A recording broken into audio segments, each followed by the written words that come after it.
every kind of conversation that we have about Yahya Sinwar or any kind of resistance against Israel has to be within the framework of like how we got here, because many people, I think many people personally think like, oh no, these guys are just like ruthless barbarians and they just want to kill Jews and that's why they are in this position, and that's why they did what they did, and that's just objectively incorrect.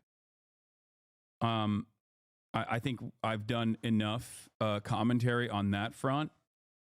I mean, it's pretty illogical and mostly Islamophobia that is the missing puzzle piece for you to make to this leap.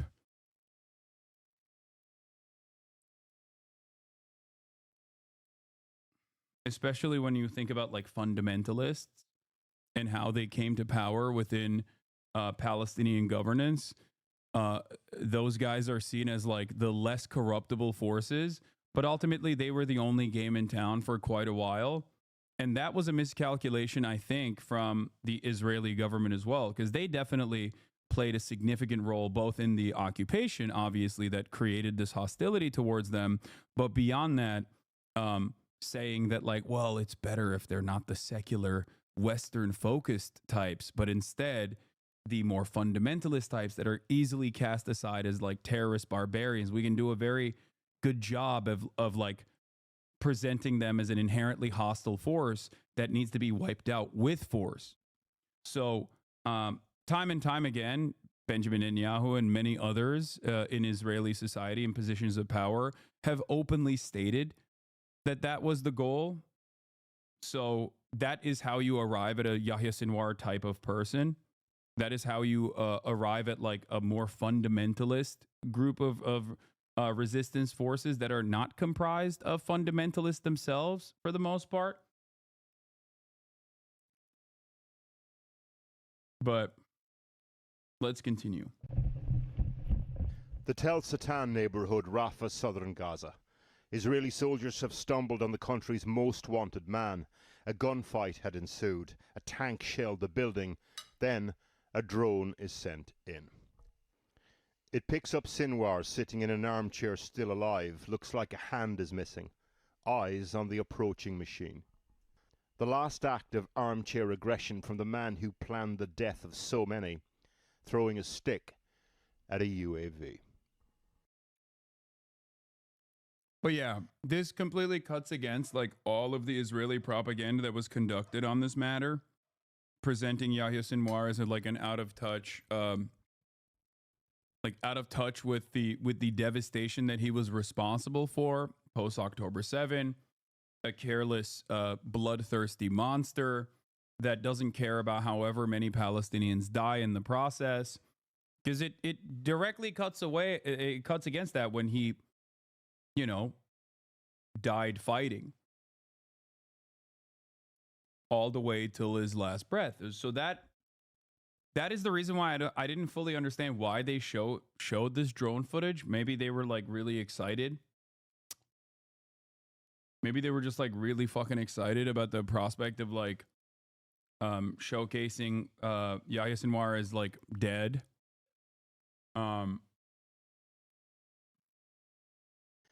The Israelis released pictures of items they say were found with the body, from suitably sinister to mawkish and mundane. Cash, bullets, ID papers, Mentos. Also a map of what's reported to be a tunnel network. Along with Sinwar's brother Mohammed, Khalil al-Hayya is a candidate for the next leader of Hamas. Today, thought to be in Qatar, eulogized Sinwar and ruled out an imminent release of hostages in Gaza. Those prisoners will not return to you until the aggression on our people in Gaza is stopped and full withdrawal from it, and release our heroes, the prisoners, from the occupation jails. And we continue with the Hamas. Oh no, Sinwar was an everyday carry Reddit guy. Yeah, his everyday carry always featured Mentos. That is real, by the way. Like I think he really liked Mentos. That was the thing.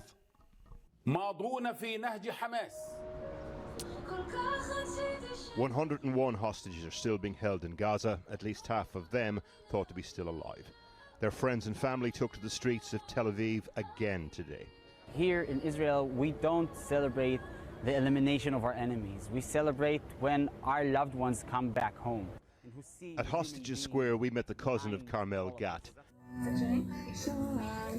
The occupational therapist was one of a group of 6. By the way, this video bites the entire Israeli project in Gaza in the ass. They can use a drone to go into a building and easily find one quote-unquote terrorist. And why the fuck are they dropping 2,000 bombs all over the place? Well, the thing is, they literally lucked into finding him, too. They didn't even kill him as, like, the high-profile target. Like, I think it also further demonstrates the incompetence, even with the motherfucking American military's surveillance tools at their disposal. It was never about Hamas, and this video very inadvertently shows that Israel's admitting to this. Yeah, it's not like they droned that area. That drone, most likely, is not even fucking fashioned by the IDF. A lot of those soldiers go and buy their own personal drones. They do GoFundMes and shit because they don't want to get into, like, direct conflict. They don't want to get into direct combat, so they, like, oftentimes use drones to surveil it beforehand. Those are not, like, standard... those drones are not even, like, standard operation drones. They usually literally go and get those drones on their own. Yeah.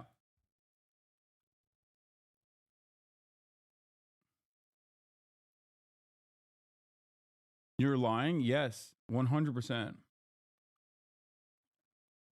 The thing is, Israel does have incredible precision striking capabilities, of course.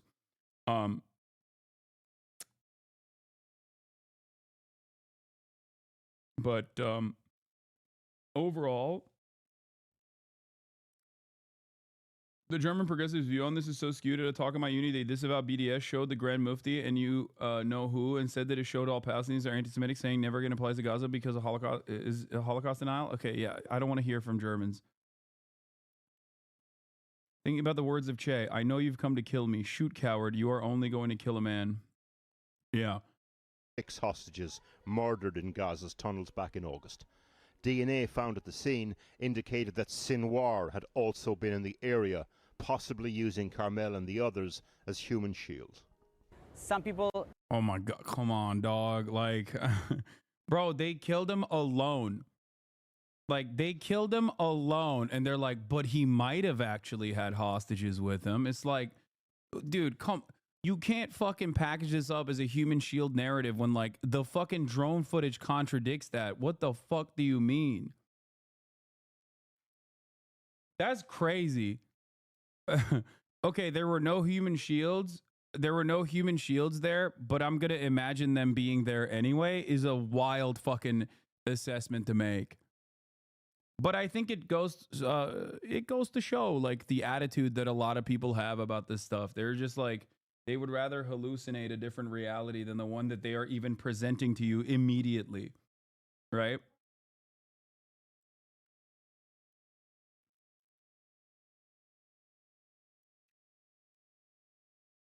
Like, that argument in and of itself is also stupid. It's like, yeah, he had a bunch of hostages with him, which is why we shot him with a tank.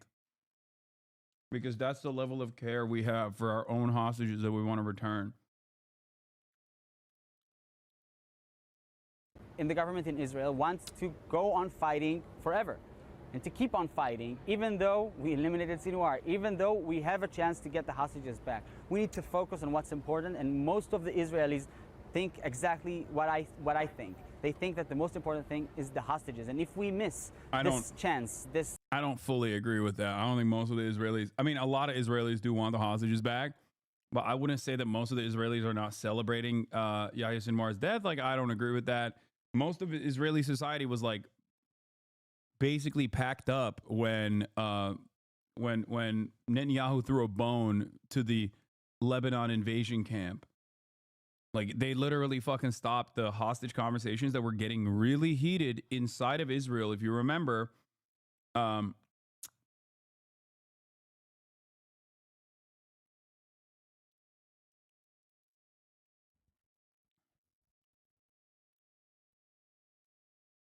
like, I don't think this person is a bad person, for the record. Like, especially in comparison to, like, you know, how some in the Israeli society view this entire situation. I think it's a little bit naive on the other hand, especially when you see this kind of shit all the time. While celebrating the death of Yahya Sinwar, Israelis at Mahana Yehuda market in Jerusalem sing the new unofficial Israeli anthem, May Your Village Burn.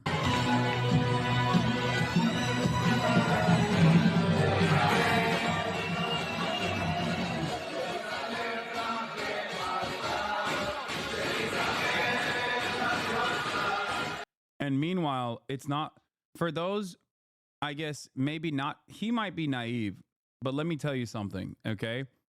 There are plenty of fucking overtly idiotic people, especially in American media, that immediately went, oh, well, Yahya Sinwar is dead. Now, I guess, like, Israel can finally do a ceasefire. And it's like, no, dog, they fucking have been bombing today. They haven't stopped bombing Gaza. So what happened? Surely they'll stop any moment now. Is only a position you can arrive at if you are the dumbest fucking rube of all time.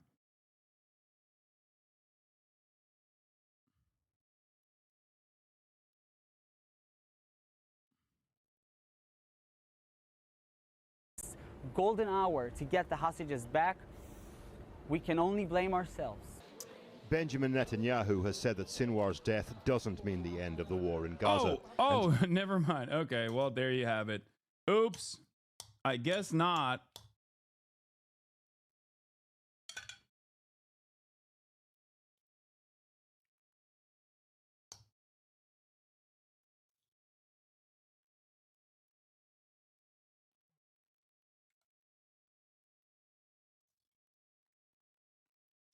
Yeah. Let's pack this up, guys. Never mind. Now, of course, other fronts have opened. The funeral today of one of 5 Israeli soldiers killed in southern Lebanon on Wednesday fighting Hezbollah. Some of those injured were first brought to this hospital in Haifa, northern Israel. What happened in southern Lebanon on Wednesday has somewhat got lost with the news of Sinwar's death yesterday, but it's significant. 5 Israeli soldiers killed, many injured. They were from the Golani unit, and what's important about that is that colleagues of theirs also from that brigade were killed in a drone strike by Hezbollah earlier in the week. Also today, 2 gunmen dressed in military uniform cut through a border fence and entered Israel from Jordan. They were killed by Israeli soldiers. The IDF are searching the area around the Dead Sea for a possible 3rd gunman who got away.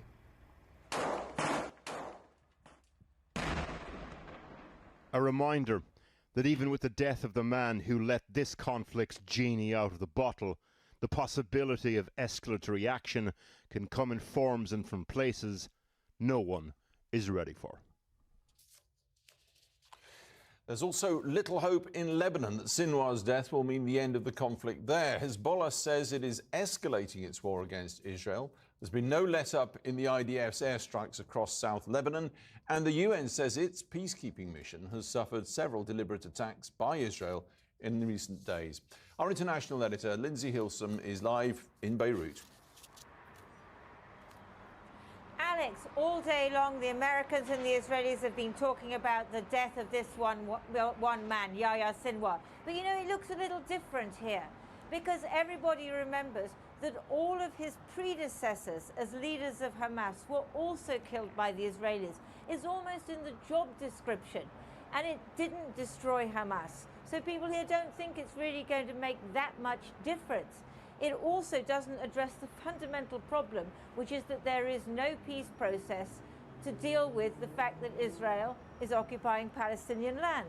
Similarly here, they killed Hassan Nasrallah, the leader of Hezbollah. Of course that weakens the organization, but it hasn't stopped Hezbollah from fighting. She's awesome.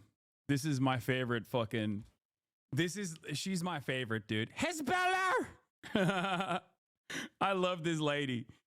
Hezbollah! Yahya Sinwar! And Hezbollah! Lebanon. Hezbollah is still very much in operation in Lebanon. Uh,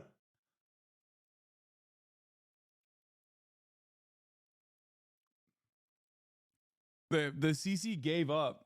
Look at the closed captioning. They say Hizbah. She's breaking the fucking closed captioning, dog. And we understand that the fighting is quite fierce down on the border. Nor does it address the fundamental problem of the enmity between Hezbollah's patrons, Iran, and Israel. So that's why very few people here think that what the Americans want will happen. Very few people think that this is going to be a turning point in this conflict. So much for Western leaders' dreams of peace. Today, the Israeli military released footage of their troops operating in southern Lebanon and claimed victories. There is great damage. An entire chain of command is being wiped out. Hezbollah is hiding its fatalities. It is hiding dead commanders. But Hezbollah is still firing rockets and announced today a new and escalating phase in the confrontation with the Israeli enemy. Those fighting Israel do not believe the Jewish state's ambitions will be satisfied by the killing of the Hamas leader. They have this bigger plan for the Middle East, the whole Middle East. And that's what Netanyahu said bluntly when he said that we need to establish a new Middle East order. So the Hezbollah will keep fighting, and that's why I believe that this battle would be longer than we expect. It wouldn't stop at with the killing of Sinwar, nor with a ceasefire in southern Lebanon. 3,000 kilometers and a world away, President Biden was meeting European leaders. Cue optimism, some might say wishful thinking, about Israel turning from war to diplomacy and the Jewish state's weakened enemies realizing that their time is up. The death of the leader of Hamas represents a moment of justice. He had the blood of Americans and Israelis, Palestinians and Germans and so many others on his hands. I told the Prime Minister of Israel yesterday, let's also make this moment an opportunity to seek a path to peace, a better future in Gaza without Hamas.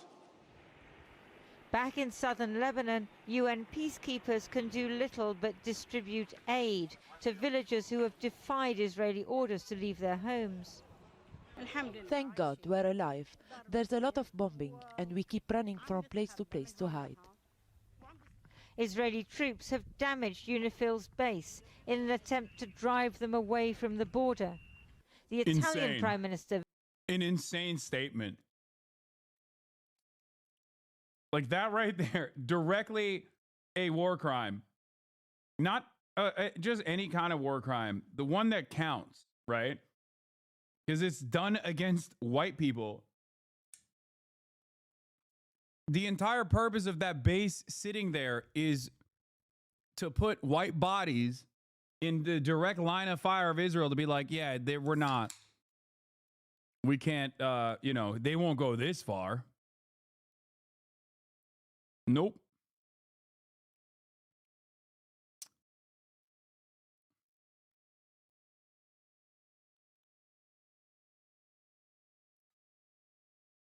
Visiting Lebanon today says the UN peacekeeping force, which includes Italians, should stand their ground. This is why I repeat that I consider targeting UNIFIL unacceptable, and I ask once again that all parties strive to ensure that all times the safety of each of these soldiers is guaranteed. This was weird.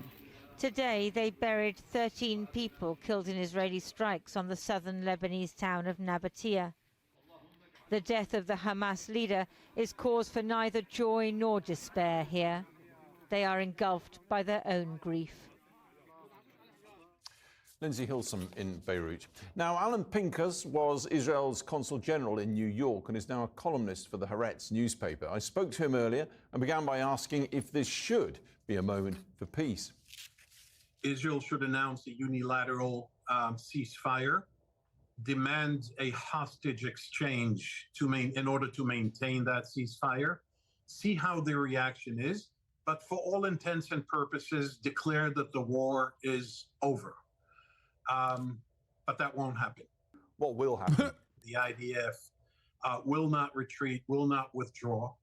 Mr. Netanyahu, the prime minister, does not see this as an isolated arena, but rather part of a major, bigger war that extends now into Lebanon with Hezbollah and also directly with Iran. So in his mind, a ceasefire in Gaza would not achieve anything. But it's playing well for him at home, isn't it? He is doing better, Alex, than you would have expected. The pager attack on the military leadership of Hezbollah in Lebanon, the assassination of Hezbollah Secretary General Hassan Nasrallah, the assassination or the killing of Yahya Sinwar in Gaza. So people feel rejuvenated. However, the hostages, that's the other side of this. The hostages. No progress there.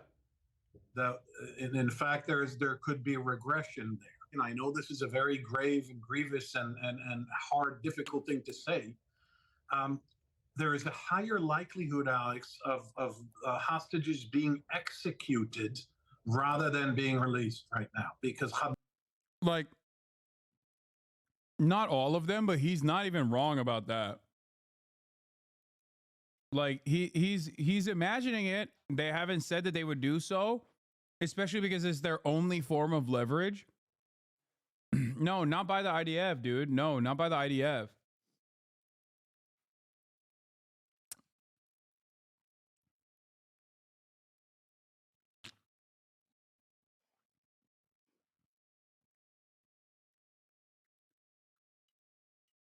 The wild part about it is that it's not even fucking leverage.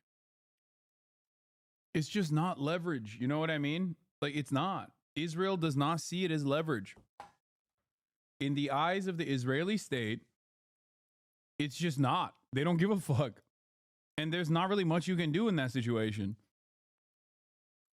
12 months. They don't care. The Israeli government openly sees the hostages as a burden. Hamas essentially splinters now into gangs of terrorists with no chain of command and no accountability. We don't know who to talk to if we wanted to talk peace. We do have someone to talk to. You don't need to talk to Hamas. You don't need to talk to the Palestinians in Gaza. There was a plan made by President Biden. It is being rekindled as we speak. I don't know that Israel will agree to it, to an inter-Arab force under the auspices of the U.S., perhaps Britain. God. I fucking hate this so much. Like, that part is so fucking gross, dude.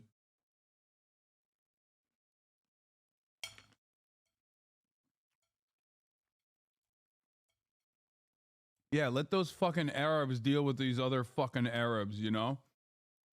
How is this anything but settler colonialism revisited, you know? Or not even settler colonialism, direct colonialism. Yeah, get the colonial subjects to be fucking dealt with by the appropriate vizier that we appoint to the position of power. That's just crazy. That's crazy. That's what we used to do that. The last time we were doing that was in fucking history books, man.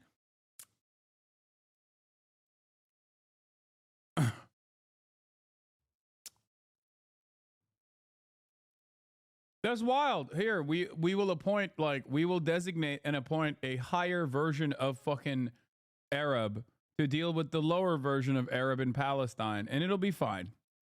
Maybe the UN that would enter Gaza, provided that Israel withdraws. So there is a way to fill that vacuum. I just don't see it happening. How do we even begin now to get this going when neither side will entertain a two-state solution? There is this conventional wisdom or prevailing thinking that it is null, void, unviable, unfeasible, what have you. The thing is that the people who keep on saying that the two-state solution is no longer viable should owe us intellectually and politically an explanation on what do they think is possible. Endless war. Asalrod says Chinese Foreign Minister Wang Yi is considering a post-war plan for Ukraine based on ideas developed by Russia. See how ridiculous it sounds? The future of Gaza should not be decided by Palestinians. The future of Gaza should be decided by Palestinians, not the state that occupies them or the one that arms and funds their occupation. Yeah.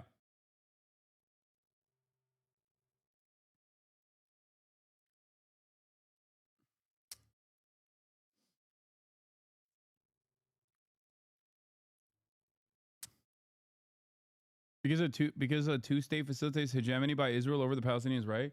Dude, we are living in a two-state solution. That's it. It's not a real state. Like what you're exhibiting, what Israel's exhibiting is a two-state solution. It's just a singular state. It's just one that Israel dominates. That's it. With brutal military occupation, an apartheid state. And some have said so. Politically, yeah, endless war, obviously, but politically, it's not sustainable that Israel hold 5 million Palestinians from the Jordan River to the Mediterranean Sea, meaning including the West Bank and the Gaza Strip, under this occupation. If you fail to accept the two-state solution, which I understand people find hard to achieve, hard to attain, you need to come to terms with the concept of a one-state solution, which I think is internecine suicide. And I'll tell you one thing. None of this could happen as long as Mr. Netanyahu is the prime. Most reasonable pro-Israeli guy. A one-state solution is suicide. Yeah. How could we ever live with these monstrous Arab barbarians? Well, you are doing that already. The difference is you're just dominating them. The only way that we can live near these barbaric Arab monsters is if we just continuously occupy them militarily.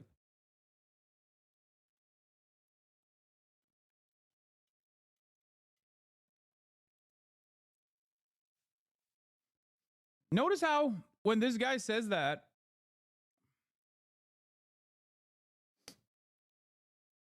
there is no reaction to it. It's just like, that's the normal acceptable position. There is not really any other group of people that you can speak like this on, like openly in your policies, and not be met with like at least some level of criticism by polite society. Do you understand?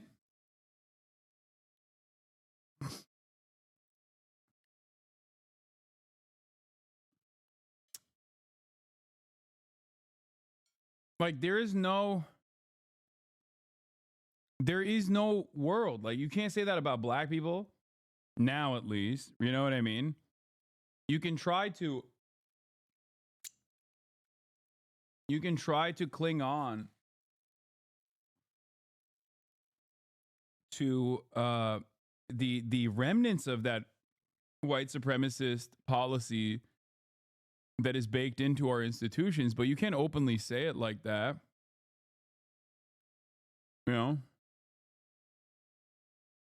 Mudahar mad at you in a new clip. Bitch, I don't give a fuck, dude.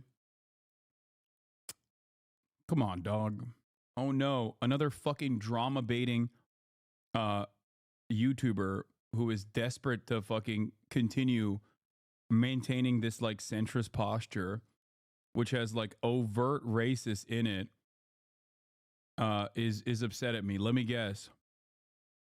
It's another fucking right-wing framed clip that he watched. Like, it could be anything. It could be the victim of a genocide in Yemen. The survivor of a genocide in Yemen is just like the victim of the Holocaust, Anne Frank. It could be probably that. I assume it's that. He's like, oh, I can't believe he said that. He's so stupid. He should get banned. Something along those lines, right? Mr. Free Speech. That man went to he went to Mecca, dude. Like, that's so crazy.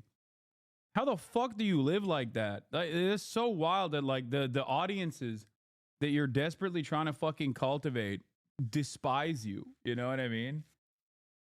They despise you. They don't see you as fucking human. And you know that already because you know how fucking Twitter is whenever they start talking about Indians.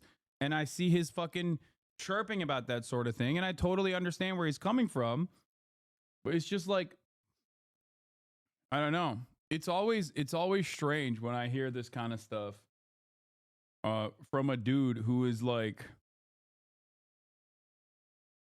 visibly Muslim. Like that's even wilder, because like a lot of the attitude is directly stemming from people being like, nah, if you're fucking Muslim, if you're Muslim, you're a terrorist automatically.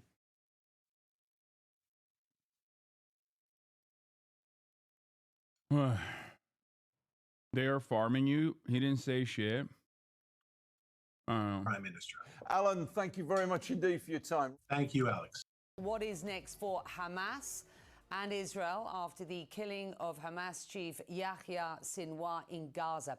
The IDF video shows the building where Sinwar was targeted. Israel says its forces visibly killed him lol. during an Yes, you know what I operation mean, brother. His name is Mudahar and he's brown. What the fuck are you talking about?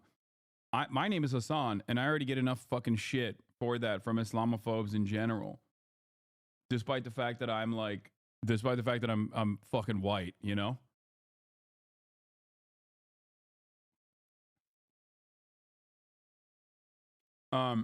Anyway, the point is this, dude. Do you agree with every fucking international human rights organization that Yemen withstood a genocide or not? Are you going to be a genocide denialist for the genocide in Yemen or not? If you agree, then you understand my point. If you disagree, then, you know, I get why you would feel that way. You're white depending on what's most rhetorically convenient. What? They do say it about black people. They just say the word illegal immigrants. Nobody asked, shut up. You're white depending on what's most rhetorically convenient. Like you're saying like whoever is perceiving me, right? Anyway,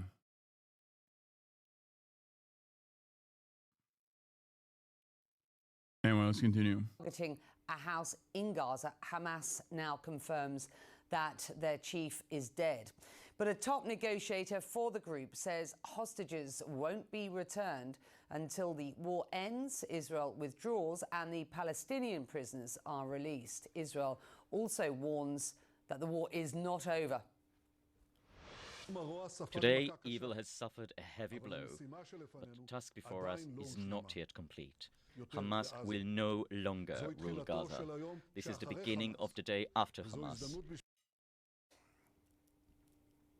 A lot to get to. Matthew Chance will be joining us again this hour from Tel Aviv. That is in just a moment. First, Salma Abdelaziz following developments for us today from London. I think we should start inside Gaza this hour. What's been the reaction there to the official confirmation by Hamas that Yahya Sinwar, the political and military head of that group, has been killed? Let me begin with a little bit of context, Becky. It's important to remember that Hamas is not an elected government. There have been no elections in Gaza since 2006. That means Palestinians simply do not get a say in who rules them, including, of course, Yahya Sinwar, a very controversial figure, one who really struck fear in the hearts of many Gazans because of his reputation of taking out any potential enemies. Of course, he has supporters, but at a time like this, even critics of Yahya Sinwar are focused on the one major enemy, as Gazans see it, and that is Israel. You are now more than a year into this conflict. At least 42,000 people killed, nearly every single person displaced by this near constant bombardment and a ground incursion that continues, famine spreading, illness spreading, disease spreading throughout the Gaza Strip. So absolutely for Gazans, their focus is the conflict with the Israeli military, and for them the priority is not what are the political happenings within Hamas or who Israel kills, but quite simply just surviving, Becky, day by day. That is. Yeah, y'all are so primed to fucking yell at everybody on CNN that you're not hearing what she's saying. She's not wrong. She's 100% correct. She's like, nobody gives a fuck about Yahya Sinwar. Even the people that would not exactly be big fans of him are like, Yeah, you know who the greater enemy is? The people that have blown up my fucking house and told me to relocate 8 times and killed half of my goddamn family.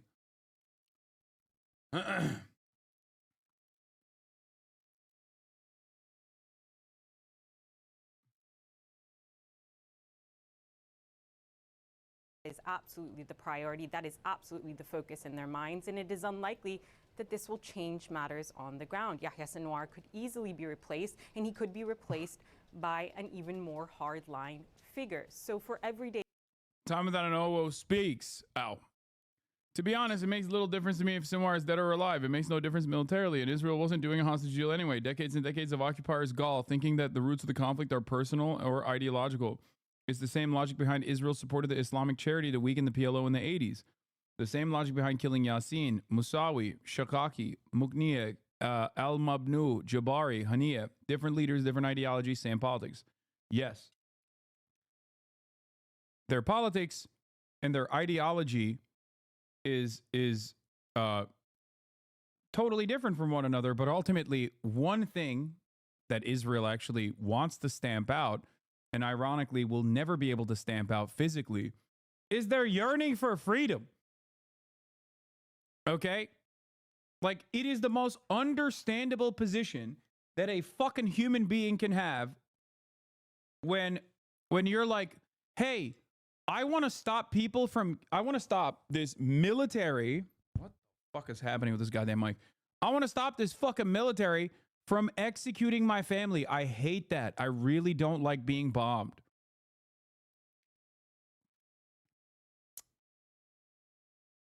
That's it.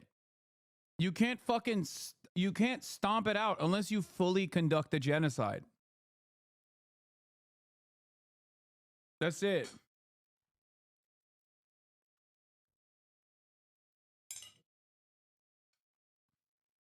Gazans, Becky, this only continues that cycle of violence that claims more lives. Thank you very much indeed. I want to move on to Gideon Levy now, who joins us. He's a columnist with Haaretz newspaper and served as advisor. What is going on CNN, man? God damn. In the wake of Yahya Sinwar's death, they got Gideon on? That's wild. That is wild. I would have thought it would be like fucking some absolute dipshit like Kunkunkris being like, oh, Yahya Sinwar is the arch terrorist. This is a major W for Israel.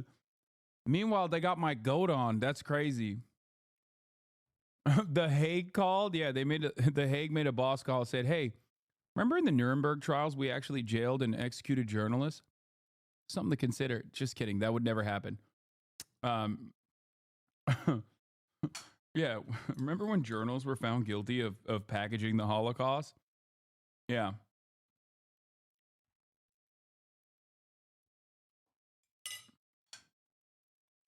To the former Israeli Prime Minister Shimon Peres. It's good to have you, sir. I've just been discussing with Salma what happens, you know, what's been the response in Gaza to the news, some 24 hours ago, that Sinwar indeed had been killed by the IDF, and indeed what happens next. What's your assessment, sir?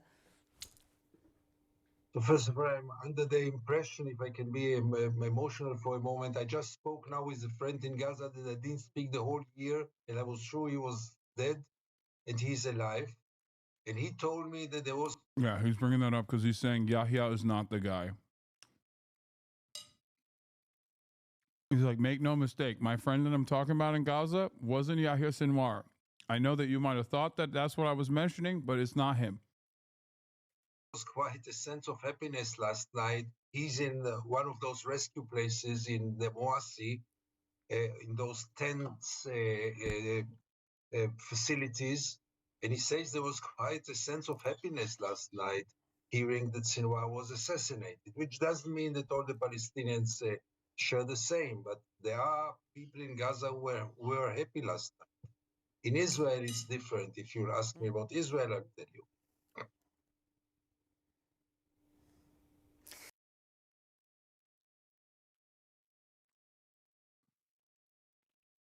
So The reason why people are celebrating, or at least his assessment is that people are celebrating, is not because they think Yahya Sinwar is a bad guy that they hate. It's because they also, in many instances, perhaps with a little bit of naivete, think that Israel is going to stop.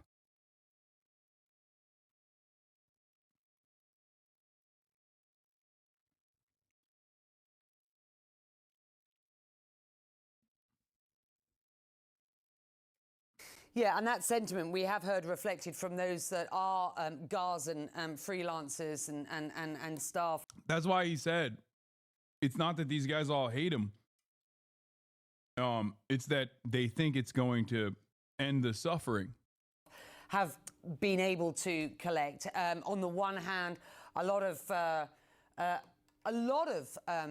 relief, perhaps, is the term that many have used, but also a sense of what happens to us next. Others are very much mourning Sinwar's death. You then went on to say that is very different, of course, from the sentiment in Israel. Can you just describe what that sentiment is?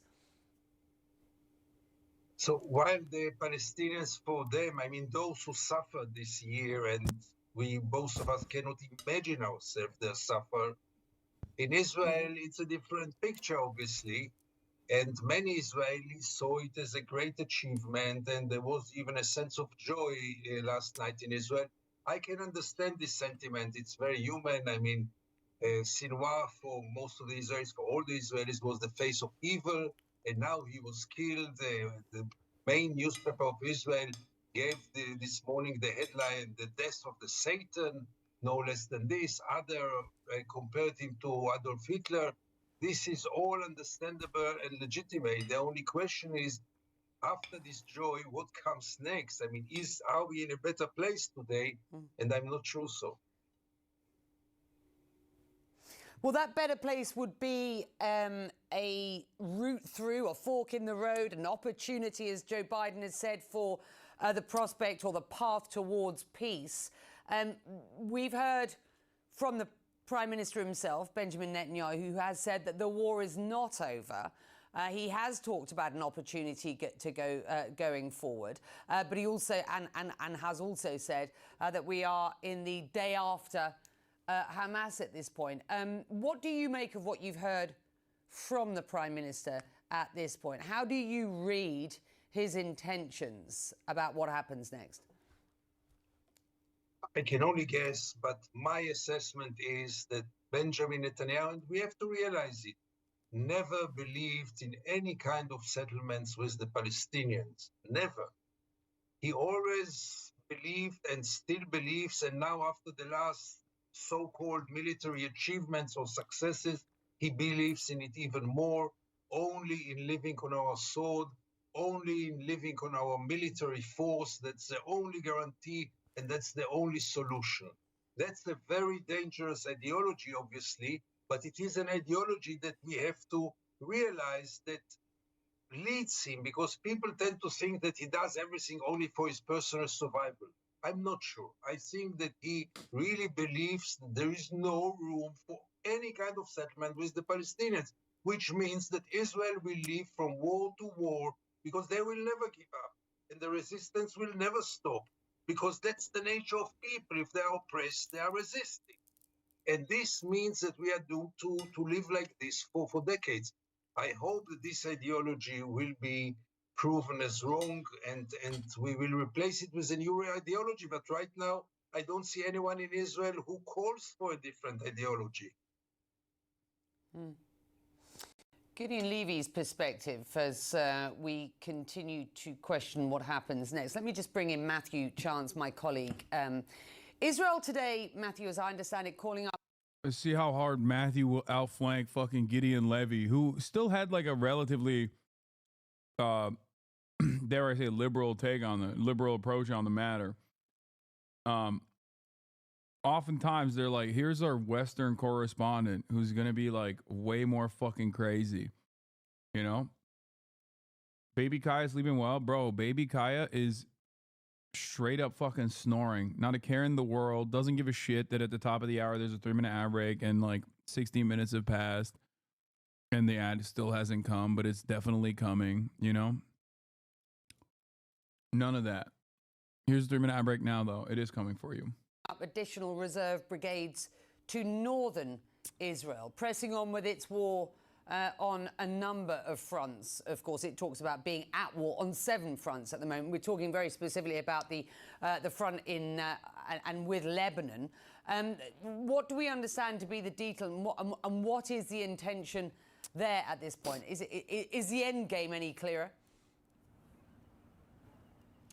Well, clearly the intention is to show that at this stage Israel is not letting up any pressure on Lebanon or indeed on Iran. There have been meetings, very high-level meetings over the course of the day with the Israeli Prime Minister and his top security officials, including the Defense Minister of Israel, to talk about the extent to which the killing of Yahya Sinwar, the Hamas leader in Gaza on Wednesday, may have an impact on the timing of any further military operations in Lebanon and in Iran. They haven't released any details about any concrete measures or any steps they're going to be taking, but they have said in a joint statement that a window of opportunity has been opened with the killing of Sinwar. Again, sort of reiterating this idea that... My least favorite version of saying his name is when Israelis often go, Yahya Sinwar. Like this guy said, yeah.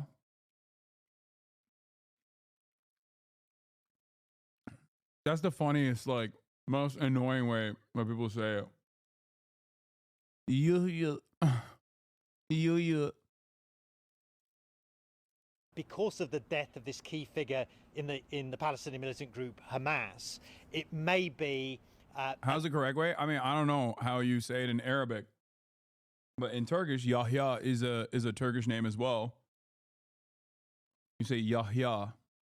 A time for renewed negotiations, and indeed my sources inside the Israeli government tell me they're trying to create pressure quickly with surviving Hamas officials on the ground who may be holding hostages to get them to set those hostages free in exchange.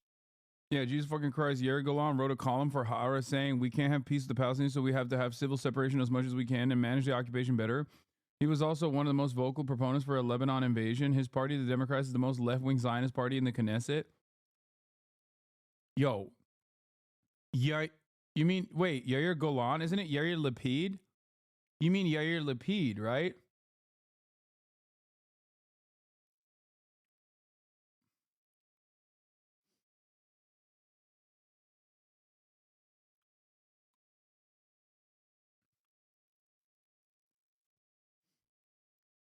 Or there's a Knesset member called Yair Golan. No, there is Yair Golan and Yair Lapid, because Yair Lapid, Yesh Atid, you're right. To the right of Yair Golan's the Democrats. Yair Lapid is supposed to be like the centrist opposition to fucking Benjamin Netanyahu, like the one that has like any kind of significant constituency, which is nothing regardless. But he also wrote a fucking article. Yair Lapid called for ending the war for like a week, interestingly. Yeah, but he also wrote a fucking article. Left that position and then wrote an article about striking. I think, was it Yair Lapid that actually wrote the article about striking Iranian nuclear facilities? Or I think it was like, or advocating to invade Lebanon. Could have been both.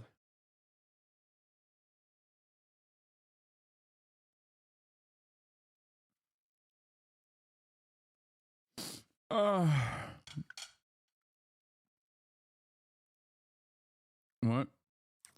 Israel banned Western journalists from reporting inside Gaza. They've killed more than 175 Palestinian journalists. So a group of American doctors reported what's happening from inside of Gaza. Now Israel is banning those medical workers. That is insane. I don't like to tweet about the news, but this one is too much. I'm the doctor who wrote the recent New York Times piece about what American healthcare workers saw in Gaza. The World Health Organization reports today that Israel has banned 5 American aid agencies from working in Gaza. Israel gave no reason, but are all organizations with Arab leaderships. This is the easiest way to win important votes at a close presidential election in history. Yeah, they're not going to do that. They are banning the organizations that fucking send, like, doctors. They're banning the organizations that send doctors into Gaza, bro. That is crazy.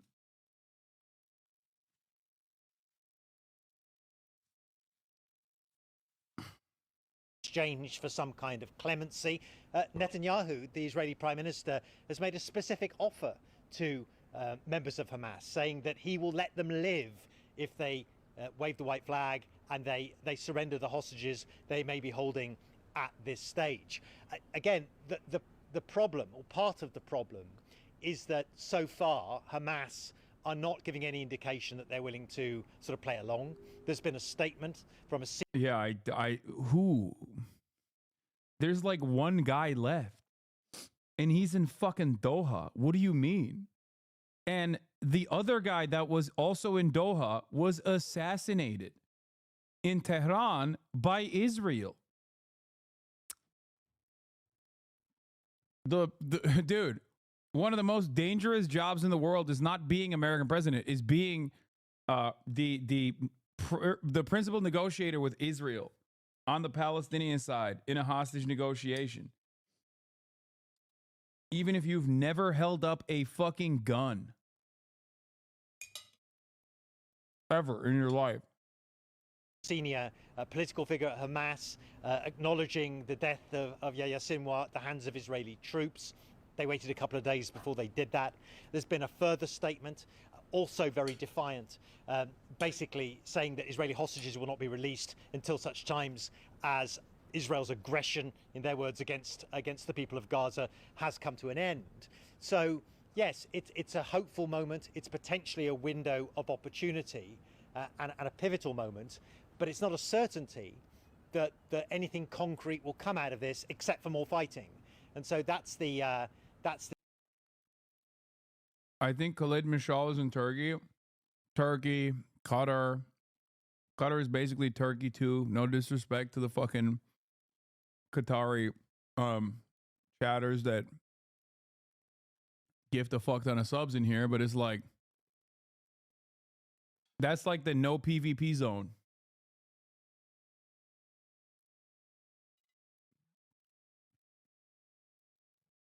Literally, it's the no PvP zone where everyone could just like get together.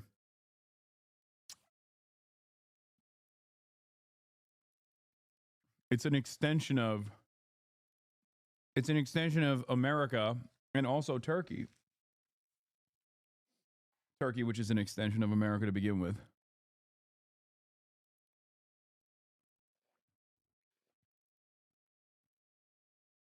The grim reality, I think, of the situation now as we monitor what will happen over the coming days and weeks.